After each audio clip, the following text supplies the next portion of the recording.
My background is different for today because we are going to be doing a houseplant video. So even if you've seen my previous houseplant videos, you'll notice that my setup for my plants is completely different. And I guess I'll go into that a little bit more as we go through this video. However, my main focus is how to care for plants while you're gone because I will be away from my plants for one whole month. So I wanted to show you how I plan on keeping them alive for that whole month. So I'll take you in closer and show you how I do it. Alright, so now we have some of my orchids which are in their cachet pots. And as I said in my other plant video, what I like to do is I'll just fill these up with water. Just make sure that, everything is, all filled up with water.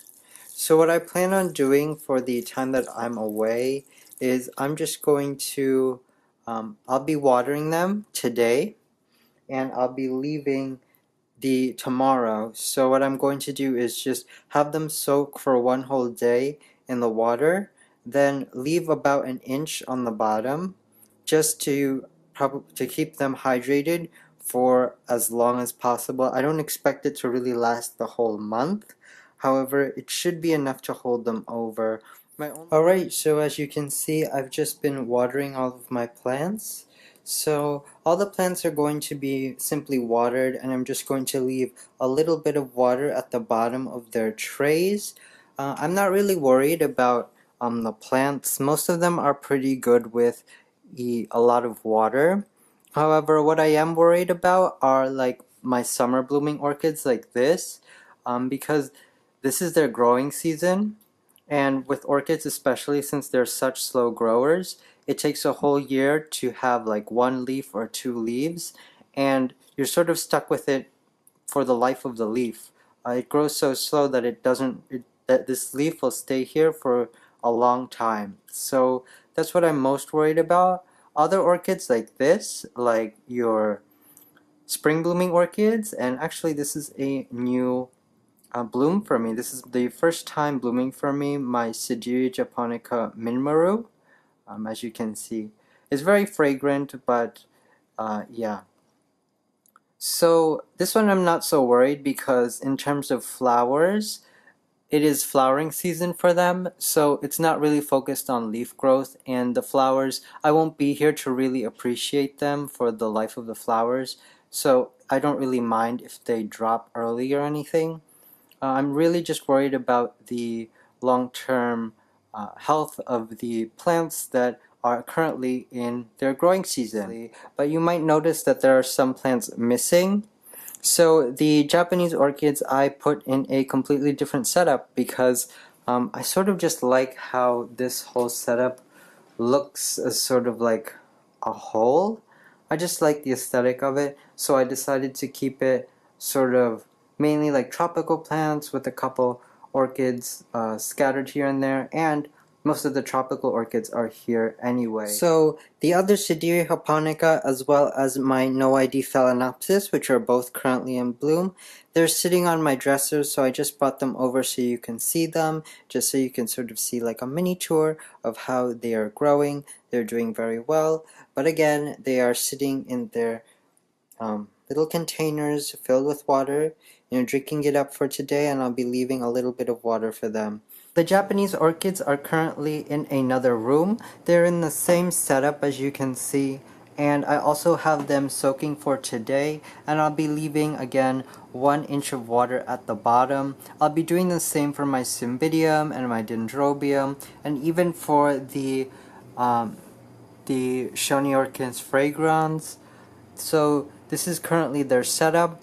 I'm not worried about light because this plant does have its own light. The other plants I'll probably just leave the windows a little bit open, just through the blinds, so that way they get a little bit of light. But it should be able to hold them over. Again, these are the plants that I'm more worried about because most of these plants are actually summer bloomers. This is their prime growing season, as you can see, and they're actually putting out some really nice growth, and I'm just nervous that it might stunt it, and I really want it to just grow all the way out. Alright, so I've returned from my trip, and I thought I should do the update on how my plants are doing now. Alright, so we're just going to start with the plants in my room. I'm going to start over here on the left side.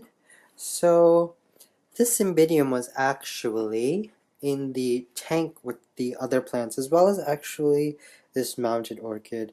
As you can see, they're doing fine. There really isn't much growth on this Cymbidium. It actually just looks the same, but I mean, that's not a bad thing. It's just out of its growing cycle, I guess.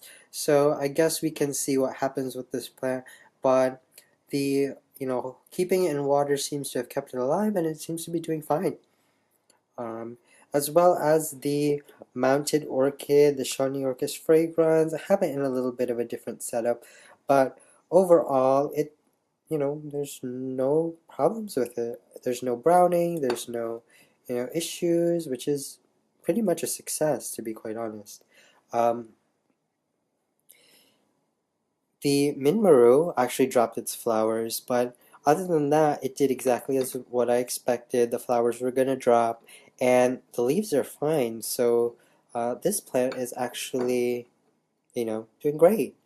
The this pothos right here, doing great again. No actual problems with it.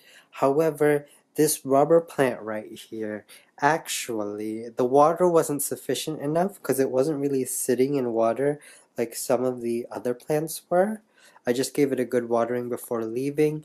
And this leaf right here, when I came back, if you can see, it's actually not like, it's a pale green color.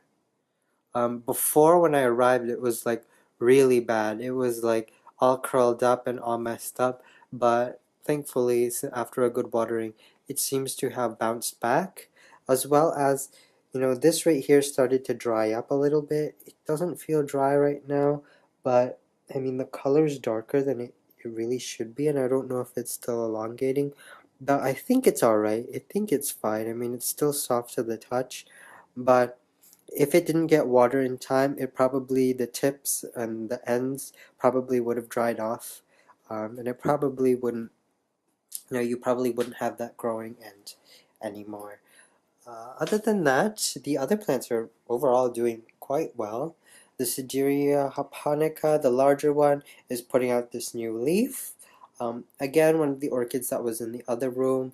The small leaves stopped growing. That's the largest it'll grow. I think that's just, the circumstances with, the store and repotting and all that. So that's quite normal. It's putting out a new leaf, and the other plants are doing quite well. The Bellina is putting out really large leaf. I mean, I don't notice any stunting at all, so it did really well under those circumstances, no problems at all.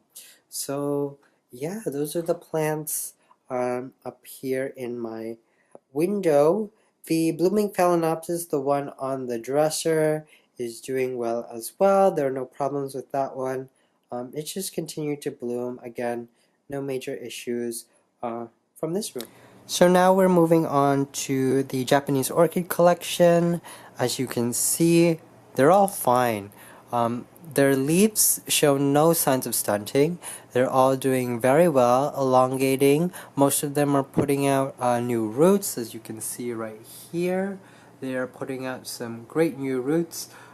The only thing is the Kinkujaku, that one in the corner, isn't really showing much variegation, so it's probably not receiving enough light. But in terms of leaf growth, it looks great, so I really don't mind that. The Dendrobium has these two new growths, which is doing well. Again, no major signs. I don't know if they could be bigger. Maybe that's because it didn't receive quite enough water. But I mean, they're alive and they're still growing, so they have some time to get larger to, a proper size. So I'm not too worried about that as long as it continues growing. I mean, and another growth cycle, if it is stunted, it'll go back to its regular size. So this technique does work for extended periods away. I think I was just lucky because sometimes, some people experience rot. I also think it's important depending on your environment. My environment is not too humid, so I didn't really experience much rot. Other people might, in a more humid environment, not be successful with this technique. So, I mean, try it out on your own. Try it while you're there to see how it works, if it's possible in your environment. So, those are my plants, and that's how they're doing right now. I hope you enjoyed this video, and I hope you learned something. Hopefully, maybe when you go on vacation, you can implement some of these tips to keeping your plants alive. So I hope you enjoyed this video, and thanks for watching. I hope to see you again soon. Bye!